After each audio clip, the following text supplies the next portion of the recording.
بسم اللہ الرحمن الرحیم۔ السلام علیکم ورحمۃ اللہ وبرکاتہ۔ میرا بیٹا، تجوید نام ہے قرآن مجید کو صحیح تلفظ کے ساتھ پڑھ لینا، اور صحیح تلفظ کے ساتھ پڑھنے کے لیے ہمیں صرف 2 یا 3 مخارج پڑھنے کی کہہ لیں، سمجھنے کی کہہ لیں، ضرورت ہوتی ہے۔ ان میں سے پہلی بات یہ تھی کہ موٹے حروف کی ادائیگی میں زبان پیچھے سے اوپر کو اٹھنا شروع ہو جائے۔ ث کی ادائیگی میں زبان کی نوک سامنے والے 2 دانتوں کے کناروں سے ٹکرانا شروع ہو جائے۔ عین اور حا کی ادائیگی میں زبان پیچھے حلق کی طرف مائل ہونا شروع ہو جائے، اور سبحان اللہ سارے کا سارا تلفظ ٹھیک ہو جاتا ہے۔ شاید ایک آدھ اور مخرج ہوگا جو بتانے کی ضرورت ہوتی ہے۔ ہمارا دعویٰ یہ ہے کہ کل 3 مخارج بس پڑھانے کی ضرورت ہوتی ہے۔ بیٹا، بات کل یہاں پہ ختم ہوئی تھی کہ عین اور حا کا مخرج یہ ہے، زبان نرمی سے پیچھے حلق کی طرف مائل ہو، جیسے اعوذ باللہ من الشیطان الرجیم، تعلمون تعلمون۔ اسی طرح نعبد نعبد، حا بھی یہیں سے ادا ہوتا ہے نا، جیسے نحن، زبان نرمی سے پیچھے حلق کی طرف مائل ہو، نحن۔ بیٹا، اب ہم چلتے ہیں اس اہم بات کی طرف جس کا پچھلی ویڈیو میں کہا گیا تھا کہ عین اور حا کا مخرج جاننے کے ساتھ ساتھ ایک اور اہم بات بھی ہے جس کا جاننا بہت ضروری ہے۔ اس کے بغیر جن لوگوں کے لیے عین اور حا مسئلہ بنا ہوا ہے نا، تو ان کے لیے وہ مسئلہ بدستور باقی رہ جانے کے چانسز موجود ہیں۔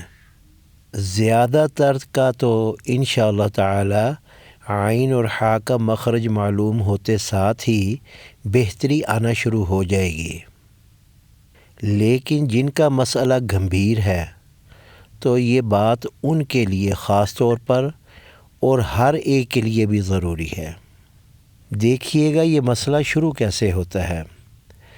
چونکہ بچپن میں صحیح تلفظ کے ساتھ قرآن مجید پڑھا نہیں ہوتا ہے، تو بڑے ہو کے جب ہم نیک ہونا شروع ہوتے ہیں تو سوچتے ہیں کہ قرآن مجید کو بھی تجوید کے ساتھ پڑھنا چاہیے۔ تو جب ہم کسی تجوید والے کے پاس جاتے ہیں یا اپنی کلاس ٹیچر کے پاس جاتے ہیں یا آن لائن کسی کو سناتے ہیں، ابھی اعوذ باللہ پورا بھی نہیں نکلتا تو ہمیں ٹوک دیا جاتا ہے کہ آپ کا عین ٹھیک نہیں ہے، درمیان حلق سے نکالیں اور ذرا اونچی آواز نکالیں۔ یہ دوسری مصیبت نازل ہوئی ہے اچانک۔ پہلے اس بات کو بھی سمجھیے گا، جیسے فرض کیجئے میں آپ سے یہ بات کر رہا ہوں، بات کرتے کرتے آپ مجھے کہتے ہیں کہ بھائی ذرا بسم اللہ پڑھنا، میں بات کرتے کرتے کہوں گا بسم اللہ الرحمن الرحیم۔ لیکن اگر آپ کہیں مجھے کہ اونچی آواز سے پڑھیں تو بیٹا پھر میں کہوں گا بات کرتے کرتے بسم اللہ الرحمن الرحیم، میرا ردم سارا آؤٹ ہو گیا، کیونکہ میں یوز ٹو نہیں ہوں نا وہاں پہ بولنے کا، تو میرا ردم آؤٹ ہونا ہی ہونا ہے۔ تو یہ 2 جو باتیں ہیں نا کہ ہمیں ایک پہلے لفظ کے اوپر ٹوک دیا جاتا ہے اور پھر کہا جاتا ہے کہ اس کو درمیان حلق سے نکالیں، اور پھر یہ ہے کہ آواز اونچی کریں۔ تو اس ٹوکا ٹاکی کی وجہ سے ہوتا کیا ہے، ہمارے مسلز جو ہے نا وہ سٹف ہو جاتے ہیں، ہماری باڈی تناؤ کا شکار ہو جاتی ہے، جس کی وجہ سے ہماری زبان بھی جو ہے وہ بھی کھچاؤ کا شکار ہو جاتی ہے۔ تو وہ جو ریلیکس باڈی چاہیے تھی، وہ جو ریلیکس ماحول چاہیے تھا، وہ مفقود ہو جاتا ہے۔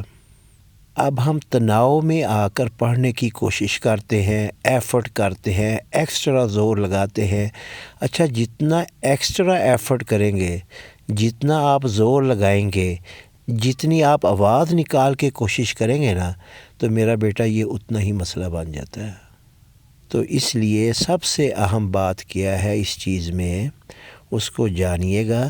لیکن ایک چھوٹی سی بات اور سن لیجئے گا، یہ جو ایتھلیٹس ہوتے ہیں نا، جو گیمز کھیلتے ہیں، مثلا دنیا میں سب سے تیز بھاگنا، سپرنٹر جس کو کہتے ہیں، اب اس کی جب ٹریننگ ہو رہی ہوتی ہے نا، تو کوچ جو اس کو سب سے پہلی بات سکھاتا ہے وہ یہ سکھاتا ہے کہ آپ نے جب میکسیمم بھی زور لگا رہے ہوں، اس وقت بھی آپ کے مسلز ریلیکس ہوں، یعنی باڈی میکسیمم زور لگا رہی ہے، انتہا کو چھو رہی ہے۔ آپ سوچ سکتے ہیں کہ دنیا کا سب سے تیز دوڑنے والا انسان کتنی ایفرٹ کرتا ہوگا دوڑنے میں، یعنی وہ تو پاؤں کے ناخنوں سے لے کے سر کے بالوں تک کا زور لگا دیتا ہوگا، اپنے آپ کو پورا جھونک دیتا ہوگا، تبھی تو اس نے ورلڈ چیمپئن بننا ہے نا۔ لیکن اتنا زور لگاتے ہوئے بھی اس کو جو ایجوکیٹ کیا جاتا ہے کہ آپ کے مسلز ہر وقت ریلیکس رہیں، پھر آپ کامیاب ہو جاؤ گے۔ اگر مسل سٹیف ہو گئے، اگر آپ نے سخت کر کے جان لگائی، اپنے آپ کو اکڑاؤ میں لے آئے اور پھر پوری قوت لگائی، تو آپ کی پرفارمنس ختم ہو جائے گی۔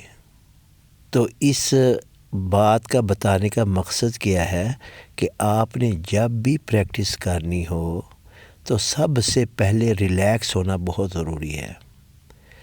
بلکہ میں تو یہ بھی کہوں گا کہ آپ نے کبھی بھی اس نیت سے نہیں بیٹھنا کہ میں عین اور حا کی پریکٹس کر لوں تاکہ یہ ٹھیک ہو جائے۔ اس نے اس طرح ٹھیک ہونا ہی نہیں ہے۔ سب سے پہلے ریلیکس رکھیں، بالکل ایزی فیل کریں۔ اور میں تو پھر وہی بات کہوں گا، کہتے ہوئے مجھے تھوڑا سا عجیب سا لگتا ہے کہ آپ نے مشق نہیں کرنی ہے، بلکہ اتنی باڈی جب ریلیکس ہو نا، جیسے بچوں کی ہوتی ہے۔ بچے کیا کر رہے ہوتے بیٹھے بیٹھے، یعنی توجہ بھی نہیں ہے، ایویں بعض دفعہ منہ سے آواز نکالنا شروع ہو جائیں گے، جیسے لا لا لا لا لا لا لا لا لا لا، یعنی ایویں بیٹھے بیٹھے آواز نکال دی، کیونکہ وہ بالکل ریلیکس ہے نا۔ تو ایسے ہی آپ نے مشق کرنی ہے کہ جب بالکل موڈ ہنس مکھ ہو، سمائلنگ فیس ہو، تو اس وقت پھر آپ نے نا دھیمی آواز میں، جیسے تا تو کا قو سا صو، ایسے ہی تعلمون تعلمون، دھیمی آواز میں اور نرمی کے ساتھ۔ ہوتا پتہ کیا ہے، جب ہم سے عین نہیں نکلتا نا، تو ہم زور زیادہ لگاتے ہیں، آواز اور اونچی کرتے ہیں، وہ عین جو ہے نا وہ سخت سا ہونا شروع ہو جاتا ہے۔ تو زیادہ سخت، زیادہ شدت والا تو حمزہ ہوتا ہے نا، حمزہ کی آواز کراری اور سخت ہوتی ہے، زیادہ واضح ہوتی ہے۔ عین اس کے مقابلے میں نرم ہی ہے۔ تو ہم نے نہایت نرمی کے ساتھ عین کو نکالنا ہے، نہ کہ اپنے لب و لہجہ کو سخت کرتے ہوئے، آواز اونچی کرتے ہوئے نکالنا ہے۔ لہذا میرے بیٹوں، بات صرف اتنی سی ہے، اس کی کہیں پہ جب کھڑے ہو، ریلیکس ہوں، دماغ بے شک کسی اور طرف ہو، یہ زیادہ بہتر ہے۔ دماغ کچھ اور سوچ رہا ہو تو آپ نے کھڑے کھڑے ہی تا تو کا قو سا صو، ایسی تعلمون نحن، نرمی کے ساتھ، نحن تعلمون، نرمی کے ساتھ اور دھیمی آواز کے ساتھ، بالکل ریلیکس رہتے ہوئے۔ تو انشاءاللہ تعالی دیکھنا آپ کا عین کیسا اچھا ہو جائے گا، کیسا نکھر کے نکلنا شروع ہو جائے گا۔ بلکہ عین ممکن ہے کہ جب آپ دھیمی آواز میں ریلیکس رہ کے پہلی دفعہ ہی کہو نا تعلمون، تو عین بلا تکلف نکل آنا ہے۔ انشاءاللہ تعالی ٹرائی کیجئے گا اور مجھے بتائیے گا بھی ضرور۔ اچھا میرا بیٹا، اس سے متعلقہ کوئی بھی کویسچن ہو نا تو وہ بھی آپ کر سکتے ہیں. تو آپ واٹس ایپ کے اوپر بھی میسیج کر سکتے ہیں، کمنٹ باکس میں بھی لکھ سکتے ہیں. اور جن کو فیل ہو کہ ہاں اب عین اور حا آسانی سے نکلنا شروع ہو رہا ہے، دھیمی میٹھی سافٹ آواز میں جب آپ مشق کریں گے نا، تو جب آپ فیل کریں گے نا کہ ہاں یہ تو عین کے قریب ہم پہنچ گئے ہیں، ہاں عین کا تلفظ بہتر ہے، ہاں حا بھی بہتر ہو رہا ہے، تو آپ کائنڈلی ایک بس میسیج ضرور کر دیجئے گا. اس سے یہ ہے کہ میں بھی انشاءاللہ تعالی خوش ہو جاؤں گا. اوکے بیٹا، فی امان اللہ. السلام علیکم ورحمۃ اللہ وبرکاتہ. سبحانک اللہم ربنا وبحمدک، اشہد ان لا الہ الا انت، استغفرک واتوب الیک.